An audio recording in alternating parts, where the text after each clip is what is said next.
Buongiorno a tutti, ringrazio intanto chi è qui per ascoltare questa conferenza stampa, La Via Libera, quando l'impegno civile diventa voce, presentazione della rivista di Libera che promuove la cultura della legalità e il contrasto alle mafie. Quindi ringrazio chiaramente Libera e chi poi presenterò per questo lavoro innanzitutto di ricerca scientifica e molto puntuale su quello che è il monitoraggio dell'appuntamento dei Giochi Olimpici. Qui presenti con noi c'è il Presidente della Commissione Legalità Andrea Zanoni, poi c'è la direttrice della Via Libera Elena Ciccarello, giusto? Poi c'è invece il redattore di La Via Libera che è Paolo Valenti e poi Pier Mario Fopp, referente regionale di Via Libera. In collegamento abbiamo Leonardo Ferrante che è il responsabile del progetto Common del gruppo Abele Libera che coordina il progetto Open Olympics con la gestione dei dati. Io li ringrazio perché mi rifaccio subito alle parole poi brevemente di Don Ciotti quando dice bene lo sport e i valori sani che esprime, bene l'occasione di amicizia fra i popoli, bene gli investimenti dei soldi pubblici e poi continua, non dico altro perché sennò entro nei contenuti che sono chiaramente materia dei nostri ospiti, ma ci tengo a dire il lavoro che hanno fatto è importante perché nessuno sta contrastando che i Giochi Olimpici in potenza possono essere, viene definita una vetrina che secondo me è anche un termine non corretto, ma un momento di condivisione e anche di conoscenza fondamentale. Il tema è sempre la ricetta del come e quindi poi del cosa, e quindi con loro credo che avremo proprio l'occasione di condividere l'aspetto del come e quindi come arrivare invece a procedere verso degli investimenti che danno dignità e che danno in qualche modo un momento di consapevolezza anche di quello che è il territorio della montagna, di cui spesso, soprattutto ultimamente, parliamo, ma alle volte il rapporto tra scienza e politica non è così stretto tanto da metterci di fronte a quelli che sono dati fondamentali per quelli che poi sono i processi decisori. Quindi io con queste parole concludo, lascio la parola al Presidente della Commissione Legalità Andrea Zanoni e poi presenterò i vari ospiti in ordine per i diversi interventi. Grazie. Grazie a Francesca Zottis che ha organizzato questa conferenza. Naturalmente do anche io il benvenuto ai nostri ospiti. È un tema di estrema attualità, quello delle Olimpiadi. Tra l'altro oggi abbiamo all'ordine del giorno anche un progetto di legge sui Giochi Olimpici che si svolgeranno tra 2 anni, sempre nel contesto di Cortina. L'attività, l'inchiesta che avete svolto è sicuramente meritevole di attenzione, di essere conosciuta dai cittadini. Qui stiamo parlando di un evento importantissimo ma che prevede l'investimento di ingenti fondi pubblici e quindi deve esserci massima trasparenza. Il dato dei 56 soggetti coinvolti nelle opere segnalati dalla direzione investigativa antimafia per possibili contiguità a organizzazioni mafiose è un dato preoccupante, tanto che come consiglieri di opposizione in 10 abbiamo chiesto alla commissione che presiedo di approfondire proprio questa questione delle infiltrazioni mafiose nel contesto delle attività legate alle Olimpiadi. E proprio abbiamo ricevuto conferma proprio l'altro giorno che avremo la possibilità di sentire, questo appena dopo agosto, i primi di settembre, il prefetto Rocco Berton, che sentiremo di Belluno, che sentiremo in audizione qui in 4ª commissione proprio su questa tematica. Quindi un tema che ci ha impegnato molto noi in Consiglio regionale, noi colleghi soprattutto di minoranza abbiamo più volte sottoposto alla Giunta regionale diverse questioni anche di carattere ambientale, cronoprogrammi, problematiche sulla viabilità. Abbiamo visto cosa sta accadendo in questi giorni perché siamo molto preoccupati appunto sia sulla questione ambientale sia sulla questione della riuscita di questo evento, ma soprattutto sulla questione anche dei fondi. Quindi ancora veramente grazie e complimenti per questa inchiesta.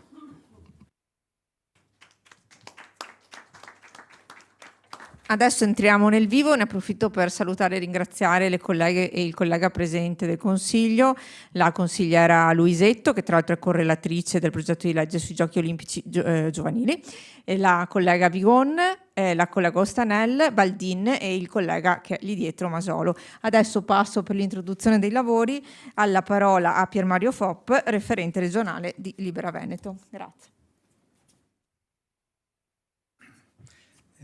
Grazie alla vicepresidente Zottis per questa opportunità che ci dà di presentare il lavoro realizzato dalla redazione della Via Libera. È un'occasione importante per noi trovarci nella sede del Consiglio regionale a parlare di queste cose. Il mio compito è quello di cercare di essere rapidissimo per non portare via spazio poi al racconto che ci faranno la direttrice e il redattore e anche Leonardo Ferranti del progetto Common, per dire come siamo arrivati a questa diciamo, inchiesta, ma anche prima che cosa stiamo facendo come Libera Veneto. Allora, il percorso è iniziato 2 anni fa con una staffetta delle Alpi che abbiamo fatto partire da Verona, Belluno, Cortina, Anterselva, Cavalese, per approfondire i temi che sono legati ai grandi lavori e soprattutto ai rischi di corruzione e di infiltrazione mafiosa. Abbiamo invitato degli esperti e ci premeva molto con questa staffetta delle Alpi lanciare un messaggio che riguardava la trasparenza. Noi sappiamo che dove non c'è trasparenza c'è l'alto rischio di corruzione, c'è l'alto rischio di infiltrazioni mafiose. Questa è la realtà, insomma, purtroppo lo stiamo vedendo sempre continuamente. L'Italia è uno dei paesi che in tema di corruzione la sta facendo da maestro. Poi perché è partita questa staffetta? È partita perché dalla base, dalle popolazioni, dai gruppi ambientalisti, ma anche non solo ambientalisti, ma dagli stessi consiglieri comunali di Cortina, che di Olimpiadi non ne sapevano nulla. Le Olimpiadi sono state calate dall'alto, non sono stati coinvolti le comunità residenti, non è stato fatto un referendum come in altri posti, diciamo che è un'iniziativa di tipo istituzionale verticistico e ha creato non poco allarme questo in molte persone, quelle più sensibili. È per quello che poi Libera ha cercato e sta cercando di dare voce alle comunità che voce non hanno. Per far questo Libera non sta lavorando da sola, ha costruito una rete, perché voi sapete che Libera è un'associazione di associazioni, quindi è una rete di associazioni, ma stiamo lavorando con un'altra ventina di associazioni nazionali. Ne dico alcune, giusto, probabilmente ne dimentico, ma il CAI nazionale aderisce al nostro progetto che si chiama Open Olympics, Mountain Wilderness, Lega Ambiente, Cipro Italia, WWF, Italia Nostra e poi tante altre associazioni locali. Ecco, questa rete ha dato una certa forza al nostro lavoro e al nostro progetto, tanto è vero che con questo progetto di Open Olympics, dopo alcune difficoltà e minacce iniziali, siamo riusciti ad ottenere dalla società Simico la possibilità di avere un portale, se voi andate che non è stato un portale voluto dalla Simico, ma in qualche modo richiesto, no, da Libera e dalle altre associazioni. Ecco, stiamo cercando di monitorare a fatica quello che sta succedendo. Sapete che è un investimento di miliardi, le Olimpiadi sono un investimento di miliardi, ha avuto uno sviluppo esponenziale la spesa e basta, mi fermo qui e queste sono alcune parole di introduzione. Noi come Libera continueremo naturalmente a monitorare anche per quello che ci riguarda e in collaborazione col territorio, un monitoraggio dal basso, non solo attraverso il portale della Simico, per valutare e individuare eventuali situazioni poco chiare. Ecco, questo è il motivo per cui è nato tutto questo progetto. C'è poco spazio sulla stampa, che ci viene concesso naturalmente, perché sapete che uno dei problemi è la difficoltà di informazione libera, no? Per cui io mi fermo qui e ringrazio Elena Ciccarello, la direttrice della Via Libera, e gli altri redattori che hanno lavorato a questo progetto di supporto al nostro di Open Olympics.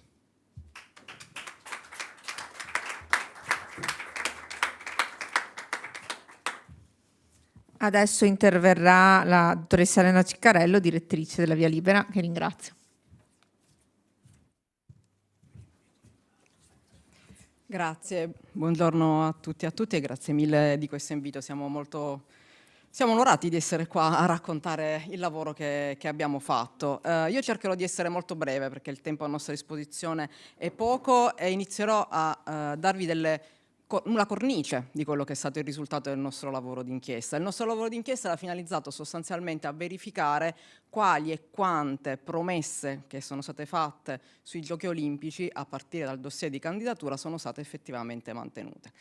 Quello che è emerso da questo lavoro, che è essenzialmente un lavoro che ha un forte addentellato con il lavoro di monitoraggio che viene svolto sui territori, è un lavoro di inchiesta giornalistica, appunto. Quindi è un lavoro fatto sui documenti, è un lavoro fatto con gli accessi civici, è un lavoro fatto intervistando le popolazioni che vivono in quei luoghi.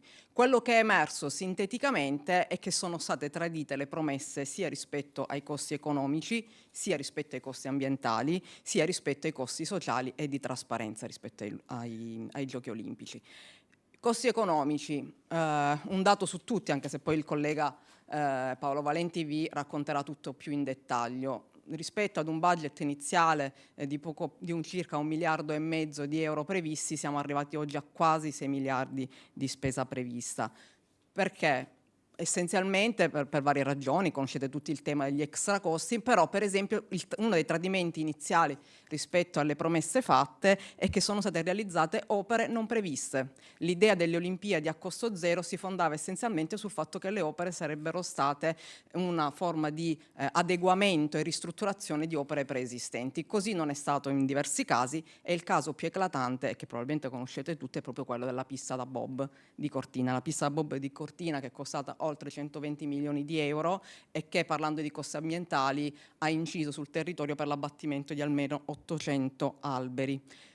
I dati sul consumo di suolo e il consumo di acqua, per la produzione di CO2, li lascio al collega, perché rispetto al dossier che noi abbiamo realizzato e che è stato pubblicato il 1° luglio, la situazione si è ulteriormente evoluta. Quindi io vorrei raccontarvi cosa è successo dopo, lasciando poi a lui il compito di raccontarvi quello che è contenuto nell'inchiesta e che è a disposizione di chi la volesse leggere. Dal 1° luglio in poi ci sono state 3 importanti novità. Anzitutto abbiamo scoperto con maggiore dettaglio che cosa prevedeva rispetto alle Olimpiadi il DL Sport, che è attualmente in discussione in Commissione Cultura alla Camera. Il DL Sport, tra le varie disposizioni, prevede un'allocazione di fondi per le Olimpiadi in 2 voci. Una voce di circa 43 milioni di euro che saranno necessari per attività di soccorso e di sicurezza e oltre 300 milioni di euro che invece andranno al commissario straordinario appunto, che viene costituito con questo DL alle Paralimpiadi. Io non entro nel merito dell'opportunità di questo tipo di intervento, vi faccio solo notare da dove verranno stornati questi fondi, perché i 43 milioni previsti per la sicurezza e il soccorso verranno stornati al fondo per le vittime di mafia, di usura e di racket, nonché fondo che serve anche al sostegno degli orfani dei delitti domestici, ovvero agli orfani di femminicidio. Quindi questa è una novità rispetto a quello che sapevamo al 1° luglio. Un'altra cosa che è successa e che noi abbiamo già scoperto con la nostra indagine, che non era stato costituito, non era ancora operativo, il cosiddetto Consiglio Olimpico Congiunto. Vedete, sia il dossier di candidatura sia il decreto legge 11 marzo 2020 numero 16 prevedeva l'istituzione di questo consiglio, che sarebbe stato l'organo con il compito di supervisionare a tutte le operazioni di realizzazione delle opere e organizzative dei giochi, sarebbe stato l'organo che avrebbe relazionato al Parlamento sull'andamento di questi lavori. Ebbene, il decreto è del 2020, non si ha notizia dell'istituzione di questo Consiglio Olimpico fino al 2022, quando viene finalmente costituito, ma non relaziona al Parlamento se non il 30 giugno di quest'anno. Fino ad allora non abbiamo mai avuto nessuna relazione e abbiamo adesso la relazione. Nella relazione di del fantomatico Consiglio Olimpico Congiunto, che quindi è il momento in cui il Parlamento viene informato di quello che effettivamente sta succedendo, io vi dico che la parte contenutistica che riguarda i giochi è lunga 5 pagine. È lunga solo 5 pagine per chi è avvezzo a scrivere testi. Vi dico anche che il font è 14 e l'interlinea 1,5, quindi immaginate quanto testo c'è. Quando noi ne abbiamo scritto per il giornale, l'articolo con cui commentavamo era più lungo dei contenuti della relazione stessa. Ma ci sono due curiosità che non sono curiosità purtroppo, perché questa è una relazione al Parlamento.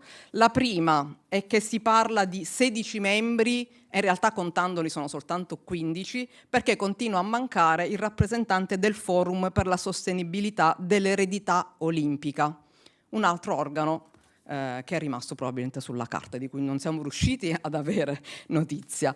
L'altro dato interessante è che in realtà questo è contenuto già nel decreto legge. Si passa da quello che nel dossier candidatura era un compito di mantenimento dei massimi standard di trasparenza e rendicontazione in tutti gli aspetti della pianificazione, come compito del Consiglio, si è arrivati invece ad avere funzioni di indirizzo a carattere generale, frase che viene ripetuta più volte anche per riempire un po' queste pagine.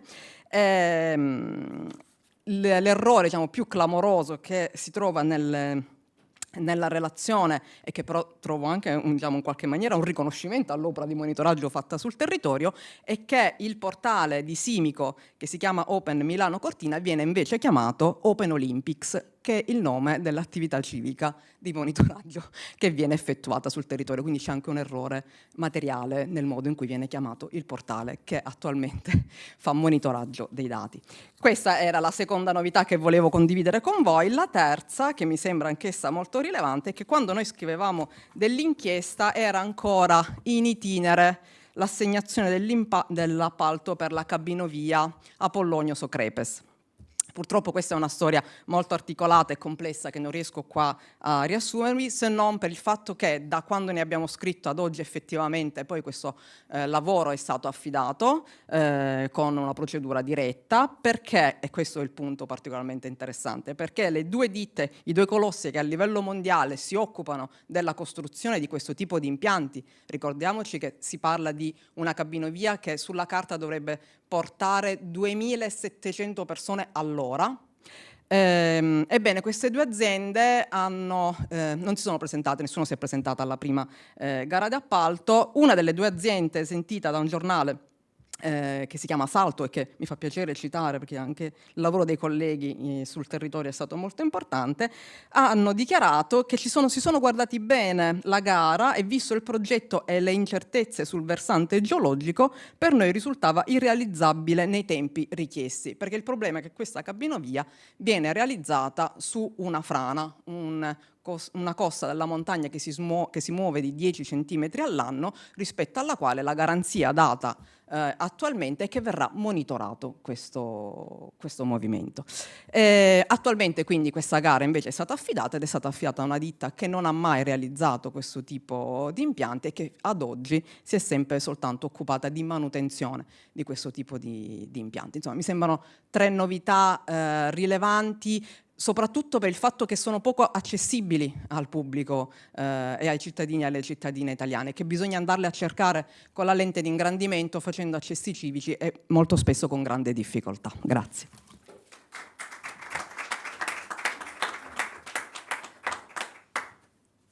Grazie a Elena Ceccarello e adesso interviene Paolo Valenti, redattore della Via Libera. Grazie.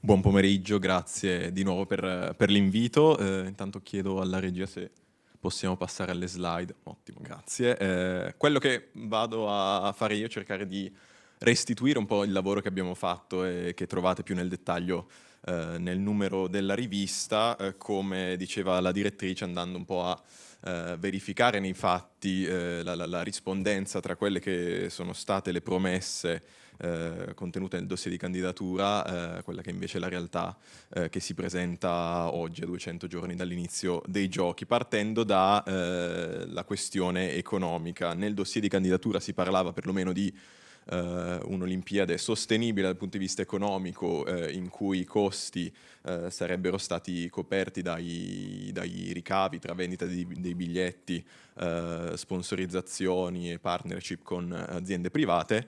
La situazione che si presenta oggi parla di almeno 5,4 miliardi di euro di costi, di cui 2 per la sola organizzazione dei giochi. Anche qui è un valore che è lievitato del 54% rispetto all'1,3 del dossier di candidatura, e invece 3,4 miliardi di euro almeno per le opere tra infrastrutture di trasporto e impianti sportivi. Anche qui si tratta di un dato probabilmente al ribasso, perché di alcune delle opere non si trovano dati disponibili, come forse poi Leonardo Ferrante saprà raccontarvi meglio. Le novità del DL Sport sono già state presentate con ulteriori quindi stanziamenti. Quello che abbiamo sottolineato nel dossier è anche che parliamo oggi di 150 milioni di deficit patrimoniale della Fondazione Milano Cortina al 13 dicembre scorso. Si tratta di costi che poi sarà il pubblico a far carico, perché nonostante si sia tentato di far passare la fondazione come un ente di diritto privato, poi effettivamente i soldi con cui agisce sono pubblici. Ci siamo poi interessati anche alla dimensione della trasparenza, quindi i dati che raccontiamo, che sono presi anche dai report periodici che Open Olympics realizza, parlano di 94 opere censite sul portale di Simico. 100 sono in realtà quelle previste dal piano delle opere, quindi ce ne sono almeno 6 di cui non si hanno dati disponibili sul portale. Per il 43% di queste opere non sono ancora iniziati i lavori, per il 39% la fine dei lavori è prevista dopo la fine dei giochi, e per il 64% non è stata ritenuta necessaria una valutazione dell'impatto ambientale, passaggio che è saltato in diversi casi proprio perché si è scelto di procedere con commissariamenti e procedure d'emergenza che permettono di saltare questi passaggi, come anche quelli che riguardano appunto la partecipazione delle comunità coinvolte. Si ricordava prima il dato dei 56 soggetti coinvolti nelle opere che la DIA ha segnalato per possibili contiguità con organizzazioni mafiose. E poi ci siamo interessati, e chiedo di passare all'altra slide, all'impatto anche ambientale. Le Olimpiadi di Milano Cortina dipenderanno in larga parte dall'innevamento artificiale. Si parla di 2 milioni di metri cubi di neve artificiale, per produrre i quali saranno necessari 836.000 metri cubi d'acqua, il che equivale sui 28 giorni dei giochi tra olimpici e paralimpici a svuotare ogni giorno 12 piscine olimpioniche. Per soddisfare questo fabbisogno, già nel dossier di candidatura si prevedeva la realizzazione di 4 bacini di accumulo, oltre a opere di presa nuove sui fiumi. Di questi 4 bacini di accumulo ad oggi neanche uno è pronto, e in realtà si prevedeva che venissero riempiti adesso nella stagione estiva, dove c'è maggiore abbondanza di acqua, appunto per ridurre poi la pressione sui corsi d'acqua. Invece appunto non sono pronti. Un'operazione che è passata un po' in sordina degli ultimi mesi è stato il tentativo di aggiungere un altro bacino a Cortina non previsto dal piano delle opere, facendolo passare come integrazione a un progetto già finanziato che riguardava tutt'altro, che riguardava l'adeguamento delle attrezzature elettriche degli impianti, tentativo che è stato bloccato dalla Sovrintendenza del Veneto appunto per mancata compatibilità con i criteri e i valori paesaggistici, per cui in assenza di questo bacino e di fronte alla situazione di un bisogno di acqua per soddisfare le esigenze per l'innevamento artificiale, si procederà invece con il potenziamento del bacino che già esiste a Cortina, con un inevitabile aumento della pressione proprio sulla risorsa idrica che è già sfruttata per riempire quel bacino. Sempre riguardo i costi ambientali si parla nel dossier di candidatura di 1 milione di tonnellate di gas serra emessi, escluse i lavori connessi alle opere. Nel dossier di candidatura si parlava di misure di mitigazione e compensazione delle emissioni, di cui però non c'è traccia. Passando invece, tornando sul tema dell'acqua, sempre nel dossier di candidatura si prometteva da una parte il calcolo dell'impronta idrica seguendo i standard internazionali, dall'altra un piano di riduzione dei consumi idrici. Di nessuno di questi strumenti ancora una volta si trova traccia pubblicamente. Abbiamo chiesto a Fondazione Milano Cortina che fine avessero fatto, ci è stato risposto che forse verranno pubblicati, ma in ogni caso probabilmente non prima della fine dei giochi, perché, e qui cito, verrebbero certamente strumentalizzati. E quindi questi strumenti non si ha traccia.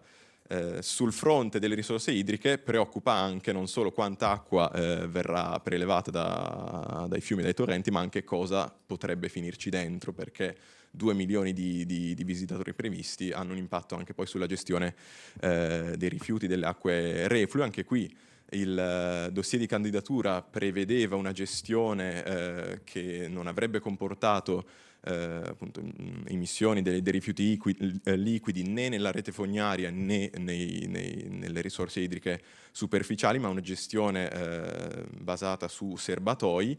A dicembre il piano di gestione dei rifiuti liquidi, quindi gestione anche di questi serbatoi, del loro trasporto, non era ancora pronto né disponibile pubblicamente. Tra l'altro nel dossier di candidatura, in contraddizione rispetto alla promessa di non sversare rifiuti nei corsi d'acqua superficiali, si evocava la possibilità che questo invece potrebbe succedere, dicendo che nel caso di sversamenti nei fiumi e nei torrenti sarebbe stato predisposto un piano di monitoraggio. Anche di questo non c'è traccia ad oggi. Sul fronte dei costi sociali poi si parla di un 80% di rincaro sugli affitti brevi, i costi invece per dormire a Cortina, andando banalmente a vedere sull'applicazione di Airbnb nel periodo olimpico, varia dai 1.400 ai 30.000 euro a notte. Quindi questo è un po' il quadro che abbiamo ricostruito nel dossier. Chiaramente, mancando ancora 200 giorni dalle Olimpiadi, è un tema che ci impegniamo, che stiamo tenendo monitorato, quindi ecco, ringraziandovi di nuovo per l'invito, invito anche a continuare a seguire il nostro lavoro su questo tema. Grazie.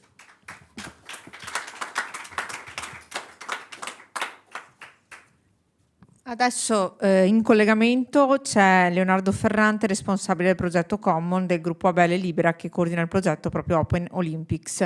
Lo ringraziamo, vedo che è collegato e adesso gli lascio la parola. Grazie. Buongiorno, salve, grazie per questa partecipazione a distanza.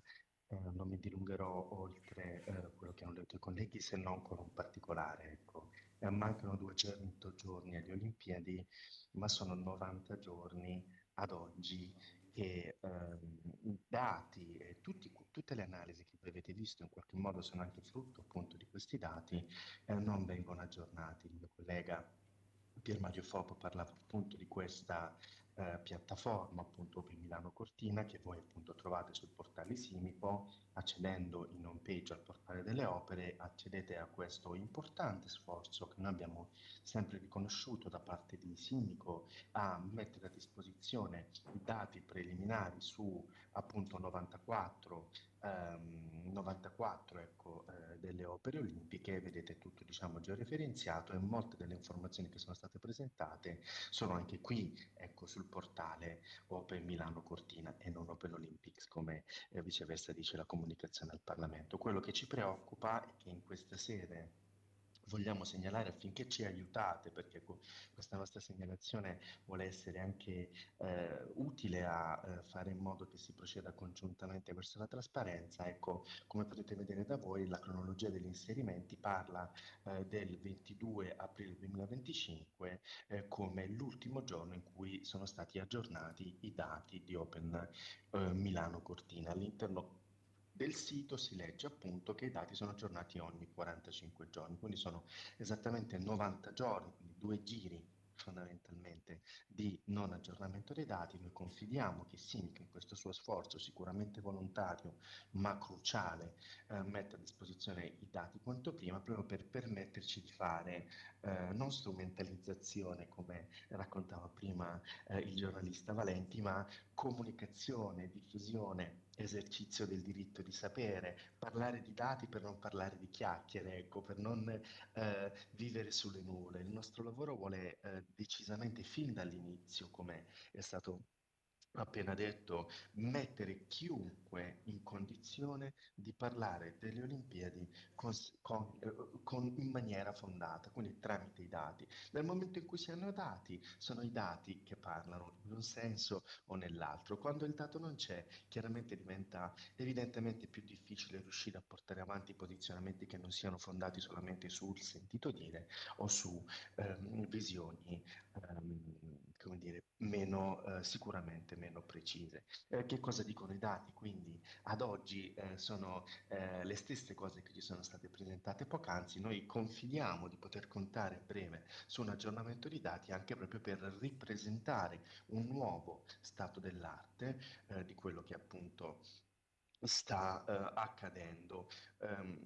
Ultima cosa, ovviamente non è che i dati non ci sono, i dati sono contenuti in piattaforme come per esempio quella dei contratti pubblici di ANAC, ma è estremamente difficile andare a ricercare delle informazioni qualora non siano in un unico luogo digitale, soprattutto nel momento in cui non è garantito il cosiddetto criterio dell'interoperabilità delle banche dati, cioè il fatto che delle banche dati si parlino tra di loro per fornirci un'informazione completa. In tutto questo quadro va comunque detto che Open Milano Cortina è un lavoro introduttivo, per esempio prima si parlava dei costi, ancora oggi questo portale contiene i costi messi a base d'asta contenuti diciamo, quindi nell'ultimo decreto del 2023 non contiene le informazioni dello stato attuale, dello stato reale, ragione per la quale non ci aiuta a tracciare i famosi extra costi o appunto quello che sta effettivamente economicamente accadendo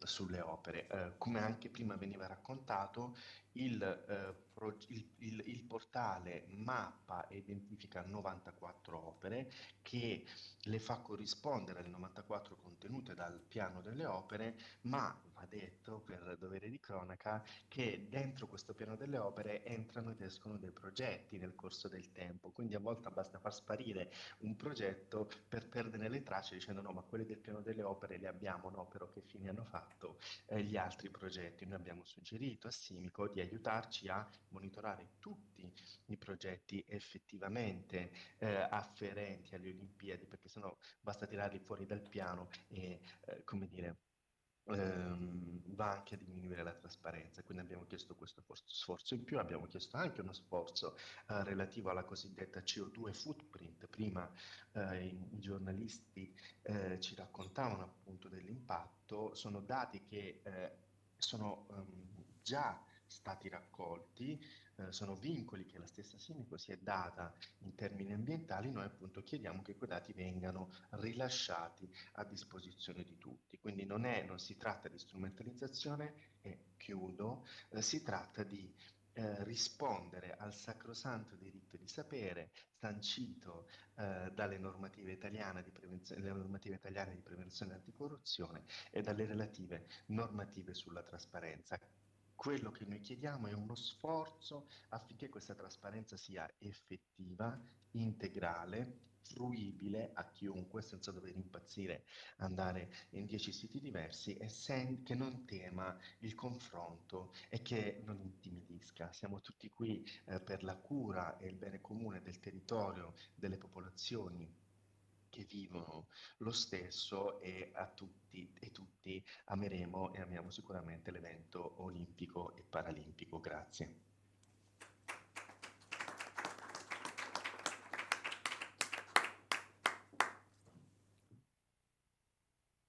Con questo intervento chiudiamo insomma, la conferenza stampa. Io torno a ringraziare soprattutto anche, riprendo un po' le ultime cose che sono state dette. Credo che uno dei doveri sia quello sicuramente di informare, formare e coinvolgere, soprattutto quando ci sono comunque grosse anche potenzialità in termini proprio anche umani di crescita del territorio, e questi tipi di report, questi tipi di iniziative hanno questo tipo di finalità, e da un punto di vista istituzionale credo sia un onore anche poter collaborare per provare a costruire insieme quello che poi è anche un potenziale futuro, e quindi il sostegno continua a esserci, e non solo, anche la richiesta chiaramente di avere quelli che sono dei dati sempre più aggiornati e continuativi, e anche di poter avere quello che è il riferimento del Forum della Sostenibilità proprio in un'ottica post-olimpica, perché hanno senso questi investimenti se c'è anche un'ottica che guarda al futuro, altrimenti sicuramente sono lo stesso momenti importanti di coinvolgimento, ma rischiamo che manchi un pezzo, proprio perché parliamo di investimenti pubblici e quindi del futuro delle nostre generazioni e del futuro della nostra regione. E con questo chiudo ritornando a ringraziare, poi continueremo il dibattito in merito anche all'interno dell'aula. Grazie, buona attività, e ringrazio ancora i colleghi per la loro partecipazione e la presenza. Grazie.